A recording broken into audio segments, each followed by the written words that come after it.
L'aéroport Toulouse-Blagnac vous présente l'interview Objectif News de 18h.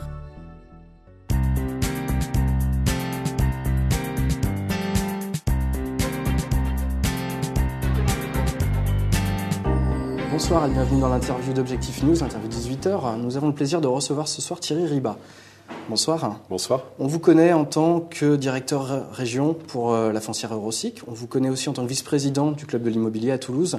Cette fois-ci, on vous accueille avec une casquette quelque peu différente en tant que membre du Rotary Club Toulouse, en tant que coordinateur pour le Rotary, justement, d'un gros événement que vous préparez pour le 9 juin, les rencontres rotariennes. Pour commencer, est-ce que vous pouvez nous présenter ces rencontres ? Très volontiers. En fait, ces rencontres sont nées d'une volonté très précise qui était de tracer des pistes sur les développements socio-économiques de notre territoire. Et pour cela, on a essayé de rapprocher des hommes et des femmes de bonne volonté. On a essayé de pouvoir faire ressortir ce qui était fort dans ces territoires en termes de nouvelles stratégies et de nouvelles innovations. Et nous avons mis en place aussi les compétences des membres du Rotary dans l'ensemble de notre territoire pour enrichir un petit peu le débat. Et cette volonté, finalement, c'est partagée avec ce qui fait une des valeurs du Rotary dans le cadre de l'action professionnelle et d'être au service de la société civile. Et donc, nous avons un historique avec ces rencontres de 13 ans, où avant qu'elles s'appellent comme aujourd'hui les rencontres rotariennes du Grand Sud-Ouest, elles s'appelaient les rencontres de la Garonne. Pourquoi la Garonne ? Parce qu'on avait constaté que le fleuve et sa vallée, c'était un bien commun entre trois villes, qui étaient Toulouse, Agen et Bordeaux, et qu'il était intéressant de mettre ce bien commun en synergie et en développement économique auprès de ces trois villes. D'accord. Et donc nous avons mené à travers ces 13 années différents thèmes novateurs pour pouvoir justement, comme je vous l'ai dit, tracer ces pistes et ces développements dans notre grand territoire. C'est une journée de réflexion autour des enjeux économiques notamment ?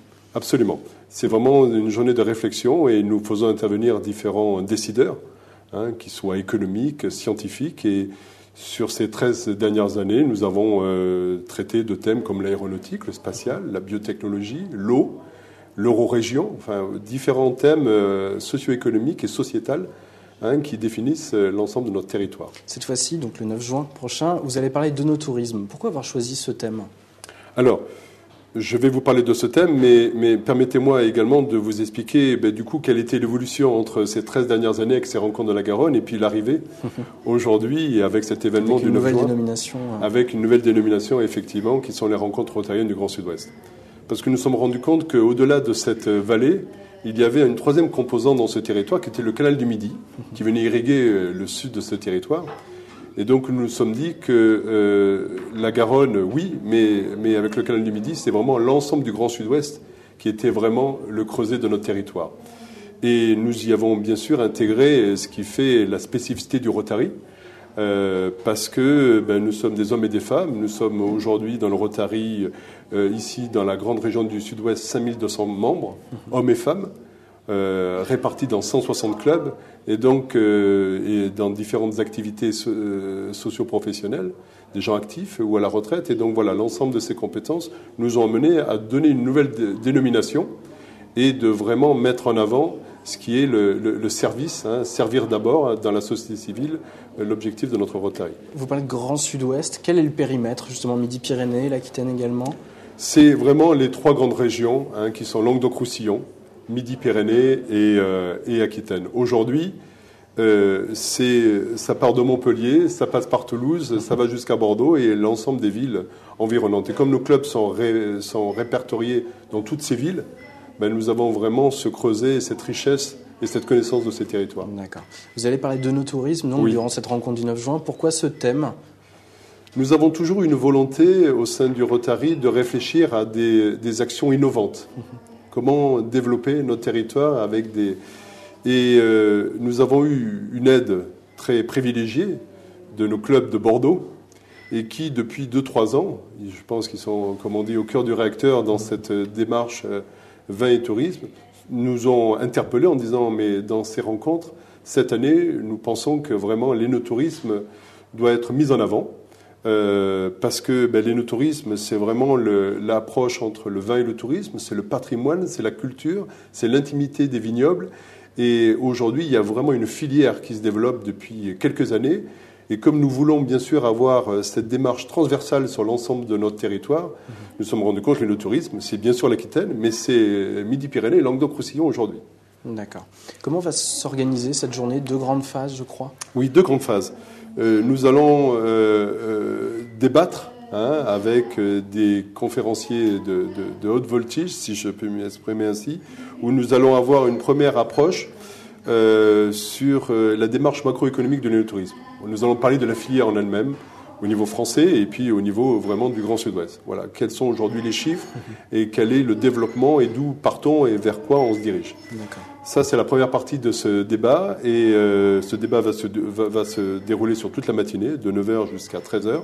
Et la deuxième partie, on a voulu justement mettre en avant, en exergue, des exemples prometteurs de cet énotourisme sur l'ensemble de ce territoire. D'accord. Donc nous allons avoir des intervenants, des jeunes entreprises, des entreprises qui développent aujourd'hui d'une façon très forte l'énotourisme. Combien de personnes attendez-vous pour cet événement? Nous attendons un minimum d'une centaine de personnes avec comme démarche d'avoir aussi bien des rotariens mais des non-rotariens. Aujourd'hui, toute personne qui a cette curiosité, cette volonté d'apprendre, de découvrir et d'être force de proposition et d'échanger avec nous.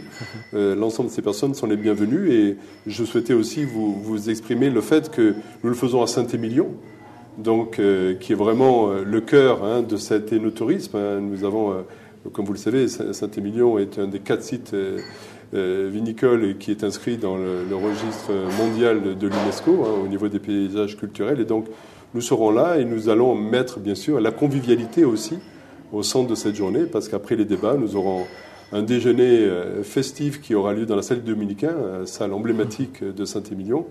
Et l'après-midi, nous aurons dégustation de vin et visite de châteaux prestigieux, organisés par le club de Rotary de Bordeaux. D'accord. Revenons au Rotary Club de Toulouse, cette Oui. fois. En quelques mots, combien de membres et quelles sont vos principales actions? Alors, le club de Toulouse, à laquelle j'appartiens, il y a une dizaine de clubs au niveau de Toulouse et du Grand Toulouse. Je représente le club d'Ouayen, donc c'est un des premiers clubs qui a été ouvert en France en 1921.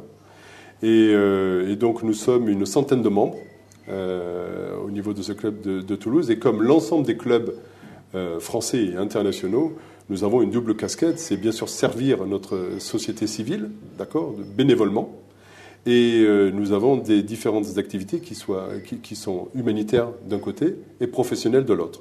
Ce que nous voulons, c'est pouvoir aider, avec nos connaissances, nos compétences et notre temps, des causes humanitaires. Alors, ce sont des causes humanitaires qui peuvent être au niveau du Grand Toulouse, d'accord, comme le sang pour les autres, par exemple. Nous avons des approches humanitaires beaucoup plus globales, comme la lutte contre la polio, qui est un enjeu international pour le Rotary, et puis des actions professionnelles. Nous, ce que nous voulons, et c'est ce que nous allons faire le 9 juin, nous allons remettre 2 grands prix auprès de jeunes entreprises dans l'énotourisme, parce que nous voulons développer cette nouvelle génération, et nous allons pouvoir attribuer des prix significatifs, parce que nous sommes associés à Objectif News, mais également au groupe Banque Populaire qui, à travers ses 3 représentations sur les 3 régions, viennent également abonder dans les prix que nous allons remettre le 9 juin.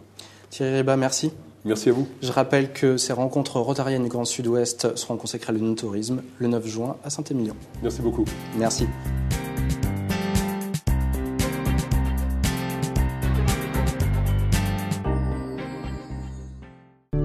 L'aéroport Toulouse-Blagnac vous a présenté l'interview Objectif News.